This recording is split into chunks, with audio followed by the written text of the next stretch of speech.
கலைஞர் கருணாநிதியை பற்றிய ரொம்ப ரொம்ப சுவாரஸ்யமான ஒரு விஷயம் தான் இது. கருணாநிதி அவர்கள் மேடையில் உட்காந்துருக்காரு, பக்கத்துல ரஜினிகாந்த், இந்த பக்கம் துரைமுருகன் உட்காந்துருக்காங்க. இது ஒரு கலகலப்பான திரைப்பட நிகழ்ச்சி. சில வருடங்களுக்கு முன்னாடி டிவியில போட்டது, நான் ரசிச்சது, அதுதான் அதில் பதிவு பண்றேன். ரஜினி பேச வேண்டிய முறை வந்துச்சு. ரசிகருடைய பலத்த கைத்தட்டங்களுடைய விசில் சத்தங்களுடைய ரஜினி மைக்கு முன்னாடி வந்தாரு, பேச ஆரம்பிச்சாரு. வழக்கமான அவருடைய ஸ்டைல்ல கதை சொன்னாரு. அதுக்கப்புறம் மேடையில் அமர்ந்த துரைமுருகனை அவர் பார்த்து சிரிச்சாரு. ஒரு விமான பயணத்துல துரைமுருகனும் இந்த ரஜினியும் சேர்ந்து பிரயாணம் பண்ண அந்த அனுபவத்தை பதிவு பண்ணார் ரஜினி. ரெண்டு பேரும் பக்கத்து இருக்கையில உட்காந்துருந்தாங்களாம். நிறைய விஷயங்களை பேசி சிரிச்சுக்கிட்டே வந்தாங்களாம். அதை விழா மேடையில் விவரித்த ரஜினி சிரிச்சுக்கிட்டே ஒரு கையில மைக்கை பிடிச்சிக்கிட்டு துரைமுருகனை பார்த்தபடி சொன்னாரு. துரைமுருகன் அவளை பார்த்தா நமக்கு இருக்கக்கூடிய அதே பழக்கம் அவருக்கு இருக்கும் அப்படின்னு எனக்கு தோணியது. அதாவது ரஜினி என்ன சொன்னாங்கன்னா மது பழக்கத்தை பத்தி சொன்னாரு. அதை சொல்லிட்டு ரஜினி தொடர்ந்துருக்காரு. அதனால விமானத்துல என் பக்கத்துல இருந்த துரைமுருகன் அவர்கிட்ட அவர் காதுகிட்ட போயிட்டு, நீங்க ரெட் லேபிள் சாப்பிடுவீங்களா இல்லைன்னா பிளாக் லேபிளா அப்படின்னு கேட்டிருக்கிறாரு. ரஜினி இப்படி பேச ஆரம்பிச்சதும் தொலைக்காட்சியில இதை பார்த்துக்கிட்டு இருந்த எல்லாருக்குமே திக்குன்னு இருந்திருக்கும். ரெட் லேபிள், பிளாக் லேபிள் இதெல்லாம் விஸ்கியோட பேரு. ஒரு பொது மேடையில ரஜினி இந்த டாபிக் ஓப்பனா பேசுறாரு அப்படின்னு எல்லாருக்குமே ஆச்சரியமா இருந்தது. மேடையில் இருந்த துரைமுருகன் கூட கொஞ்சம் தர்ம சங்கடமா நெளிய ஆரம்பிச்சார். ரஜினி தங்கு தடை இல்லாம நடந்த விஷயத்த மைக்ல சொல்ல ஆரம்பிச்சார். நான் கேட்ட கேள்விக்கு துரைமுருகன் சார் சிரிச்சுக்கிட்டு அதெல்லாம் எனக்கு பழக்கம் இல்லை அப்படின்னு சொல்லிட்டாராம். துரைமுருகன் சார் இப்படி சொல்வார் அப்படின்னு ரஜினி எதிர்பார்க்கலையாம். ரெட் லேபிளும் இல்லை, பிளாக் லேபிளும் இல்லை அப்படின்னு சொல்லிட்டாராம் துரைமுருகன். இதையும் பதிவு பண்ணார் ரஜினி. ரஜினி இப்படி பேசும்போது கருணாநிதி அவர்கள் தன்னுடைய முழு கவனத்தையும் ரஜினி மீது திருப்பினார்.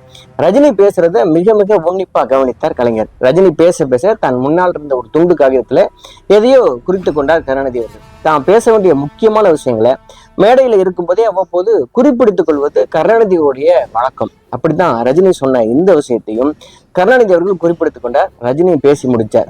இப்போ நிகழ்ச்சியின் நிறைவா கலைஞர் கருணாநிதி அவர்கள் பேச ஆரம்பிச்சார். கரகரப்பான அந்த காந்த குரலை கேட்ட உடனே தொண்டர்களுடைய கைத்தறகள் பறக்குது. அதற்கு நடுவே தாம் பேச வேண்டிய எல்லா விஷயங்களையும் பேசிட்டு Rajini, Duraimurugan red label, black label மேட்டருக்கு வந்தார் கருணாநிதி அவர்கள். பொதுமக்களும் ஆர்வத்தோடு கலைஞர் கருணாநிதி அவர்கள் என்ன சொல்ல போறார் அப்படிங்கிறத கவனித்துக் கொண்டிருந்தாங்க. ரஜினி ரொம்ப உன்னிப்பா கவனித்தார். ரஜினி அவர்கள் கருணாநிதி அவர் என்ன சொன்னார்னா, துரைமுருகனிடம் ரஜினி நீங்க ரெட் லேபிளா இல்ல பிளாக் லேபிளா அப்படின்னு கேட்டதுக்கு ரெண்டு இல்லை அப்படின்னு துரைமுருகன் பதில் சொல்லியிருக்கார். ஆனா அப்படி சொல்றதுக்கு பதிலாக இப்படி சொல்லியிருக்கலாம் அப்படின்னு சொல்லி நிறுத்தினார் கருணாநிதி அவர்கள். எல்லாரும் மௌனமா அடுத்து இவர் என்ன சொல்ல போறாரு அப்படின்னு உற்று கவனித்துக் கொண்டிருந்தாங்க. துரைமுருகனும் தலைவர் சொல்ல போறத ரொம்ப கவனமா கேட்டுக்கொண்டிருந்தார். கருணாநிதி அவர்கள் தொடர்ந்தார். நான் ரெட்டும் இல்லை, பிளாக்கும் இல்லை. என்னுடைய லேபிள் எப்போதுமே பிளாக் அண்ட் ரெட்டு. கருப்பு சிவப்பு தான் என்னுடைய மாறாத அடையாளம்னு துரைமுருகன் சொல்லியிருக்கணும் அப்படின்னு சொல்லிட்டு இந்த மாதிரி கருணாநிதி அவர்கள் சொன்னதும் கூட்டத்துல பலத்த கரகோஷம். துரைமுருகன் ஒரு பக்கம் சிரிக்க, ரஜினிகாந்த் இன்னொரு பக்கம் சிரிக்க, அந்த மேடையே கலகலப்பாயிருக்குது. இது எந்த விதமான முன்னேற்பாடும் இல்லாம கருணாநிதி அவர்கள் ரொம்ப இயல்பா பேசிய அவர் பேச்சு.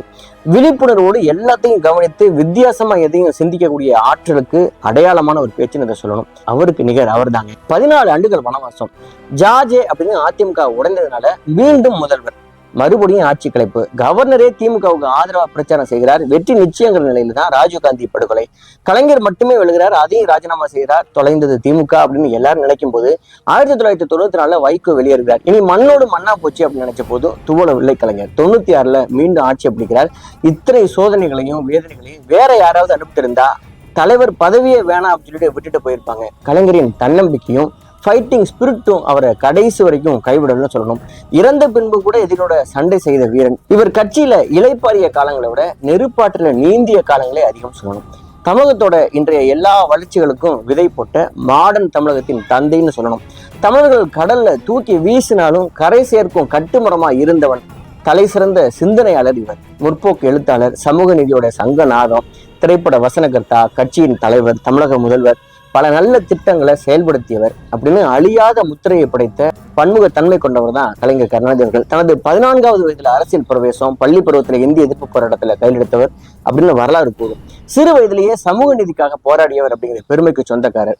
தமிழ் திரையுலகில தனது புரட்சிகரமான சமுதாய சீர்திருத்த கருத்துக்களை மக்களிடம் கொண்டு சென்றவர் இவர். ராஜகுமாரி, மந்திரிகுமாரி போன்ற படங்கள் இவரது வசனங்களாலதான் மெருகேறின அப்படின்னு சொன்னா யாராவது அதை மறுக்க முடியுமா? தமிழ் மீது தீராத பற்று கொண்டவர். தூக்கு மேடை, மணிமகுடம் போன்ற நாடகங்களை இவரை பேரை சொல்லியதே உண்மை அப்படிங்கிறத நீங்க அதெல்லாம் பத்தி தெரிஞ்சுக்கணும். பல்வேறு திரைப்படங்களுக்கான கதை மற்றும் வசன எழுத்தாளர். பல நாடகங்கள், பல காவியங்கள், பல படைப்புகள், காலத்தால அழியாதவங்க, அதற்கு பூம்புகார் படம் ஒன்றே சாட்சி. இவரது முக்கிய படைப்புகளான நெஞ்சுக்கு நீதி, சங்கத்தமிழ், குரலோவியம், பொன்னர் சங்கர் இந்த படைப்புகளை போல பல்வேறு படைப்புகள் காலத்தால அழியா கலை பெட்டகம் அப்படின்னு நம்ம சொல்லலாம். ஈரோடு பெரியார் மீது பற்று கொண்டு கொள்கை பிடிப்பினால நீதி கட்சியில அரசியல் வாழ்வு தொடங்கி பின்னர் அறிஞர் அண்ணாவுடன் இணைந்து 1949 திமுகவை உருவாக்கியவர். எம்ஜிஆருடன் 40 ஆண்டுகால நட்பு கொண்டவர். 1969 அறிஞர் அண்ணா மறைவுக்கு பின்பு எம்ஜிஆருடைய முயற்சியோடு தமிழக முதல்வராக பதவிக்கு வந்தார்.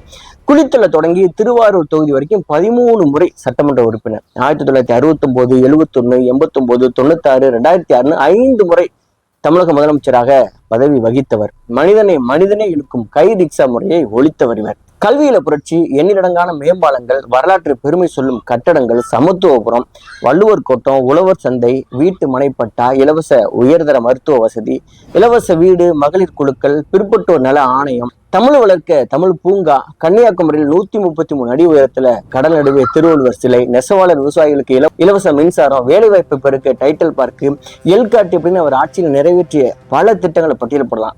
மத்திய அரசோட இணக்கமான போக்கு, இந்திரா காந்தி மற்றும் வாஜ்பாய் போன்ற தலைவர் நட்பு கொண்டது மூலம் உலகத்தில் உள்ள ஒருவராக மாறினார் கலைஞர். காங்கிரஸ் அரசுல மத்திய மந்திரி பதவி, அதன் மூலம் தமிழ்நாட்டிற்கு நிறைய திட்டங்களை நிறைவேற்றிய பெருமைக்கு சொந்தக்காரர் இவர்.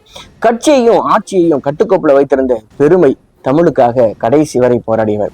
இப்படி 80 ஆண்டுகால அரசியல் வாழ்க்கையில தமிழ்நாட்டின் வளர்ச்சிக்காக பல திட்டங்களை செயல்படுத்திய ஓய்வறியா சூரியன் 7/8/2018 மறைந்தது.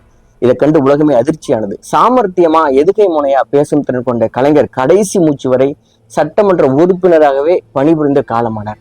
அவர் மறைந்தாலும் அவரது புகழ் பெருமைகள், அவர் தீட்டிய திட்டங்களை வரலாறு பேசும். எதிரிகளும் அவர் பெயரை சொல்லாம அரசியல் செய்ய முடியாது அப்படிங்கிறதா உண்மை. இதுதாங்க கலைஞர் கருணாநிதி.